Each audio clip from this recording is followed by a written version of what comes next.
The official Andor trailer has dropped and we need to break it down, so let's get straight into it.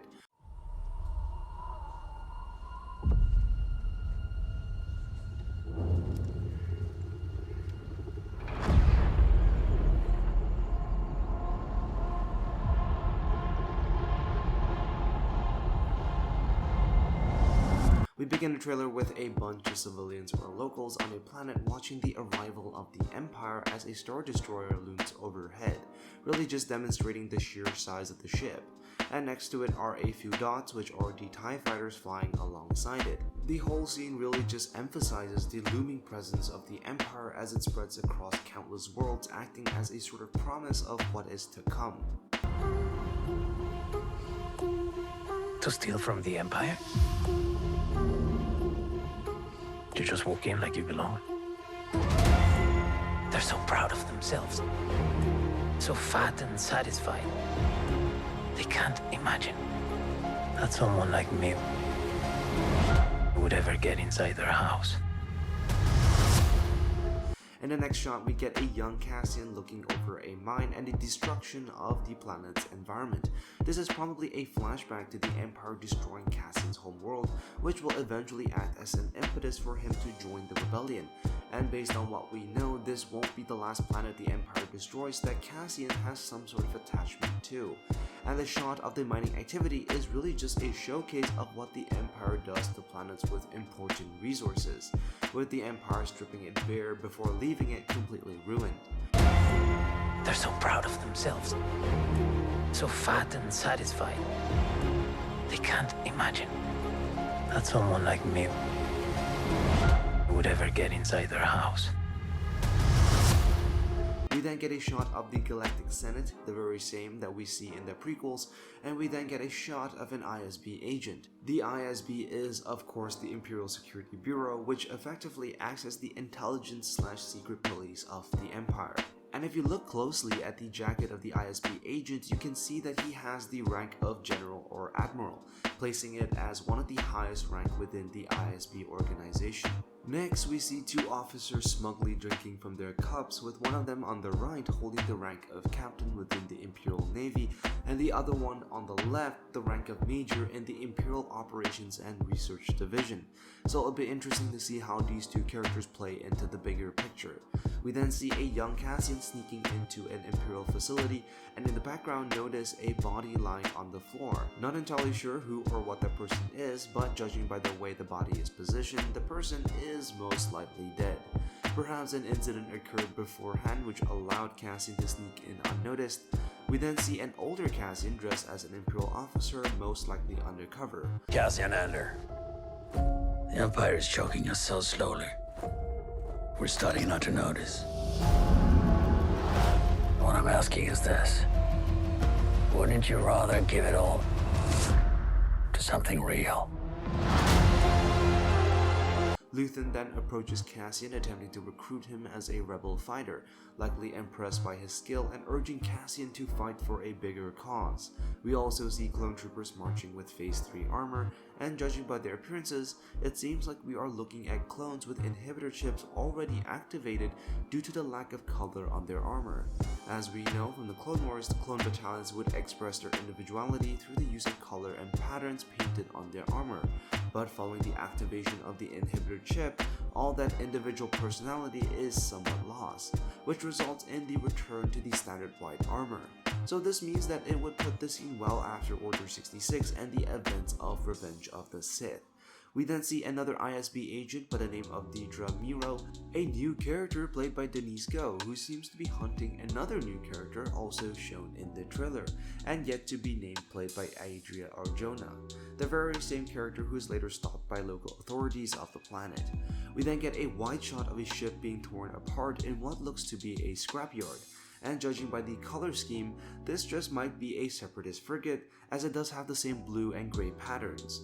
Then, in probably the same world, we see Cassian walking past piles of scrapped metal with color schemes that do invoke the same color scheme of the Republic, which is now transitioning into the Empire. I need all the heroes I can get. For the greater good. Call it what you will. Let's call it war. There's fermenting out there, son. Pockets of fermenting. We also get a look at Luthen's ship and his speeder bike, and then Luthen says that he is going around collecting heroes, making it clear to us that this first Andor season will be about him recruiting people for an important mission.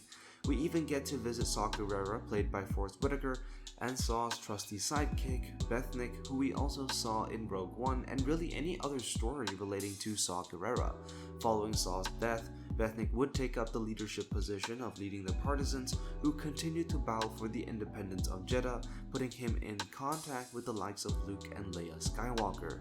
We then see a platoon of soldiers holding up riot shields. Now these guys are part of the Empire, but they don't belong in the Stormtrooper Corps. Instead, these guys are considered to be part of the Imperial Army, dressed in the very same uniform as Han Solo was in the Han Solo movie. We then see 3 modified LAATs flying in, and judging by the way that they are designed, they seem to be modified to hold extra cargo or perhaps passengers. We then hear a Sergeant Linus Mosk speaking about the growing rebellion in the galaxy, who is dressed as one of the local authorities of one of the planets that we will visit. You're in my net. Are you a fish? Or are you a thief? You're slipping. I'm not slipping. I've just been hiding for too long.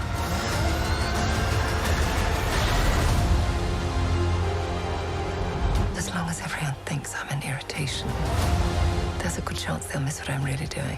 What are you really doing?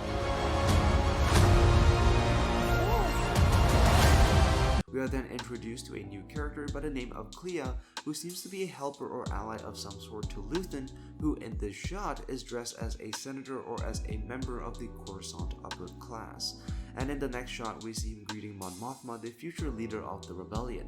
And the way the trailer has set this up seems to suggest that either Luthen, like Mon Mothma, is playing a two-sided game of working with the Empire while trying to start a rebellion, or it's a flashback to when Luthen was still a part of the Empire before fleeing and hiding away.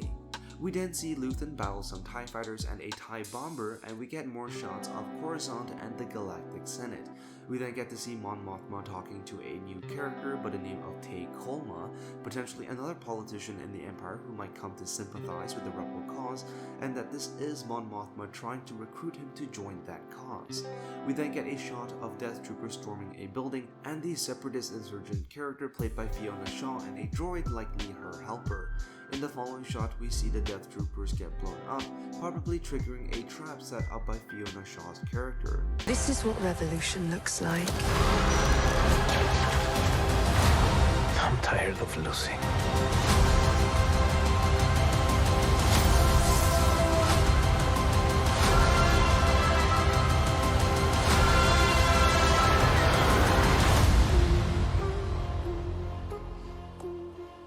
Clea makes another appearance and is now talking about the rebellion.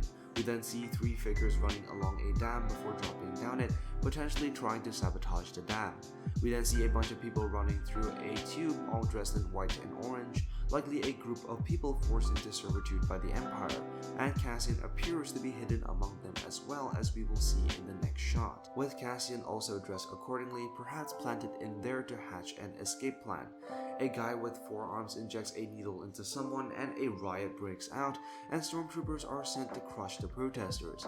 This is very likely the same group of protesters that were clashing against the Imperial Army, and when that failed, the stormtroopers were sent in. We then get a few more shots depicting different parts of the story, but not much to really understand what is going on. Nonetheless, Andor is really shaping up to be super epic. The sets in general feel much bigger, and it seems like the writing will take on a much more mature tone. It also seems like we will be following several different plotlines and character perspectives other than Cassian's, which really adds to the whole political vibe of the show. I personally cannot wait for this to drop in September, and I will definitely be looking forward to this one. So that's all for this breakdown. Be sure to like and subscribe, and I will see you in the next one. I am the Lost Acolyte, and I have spoken.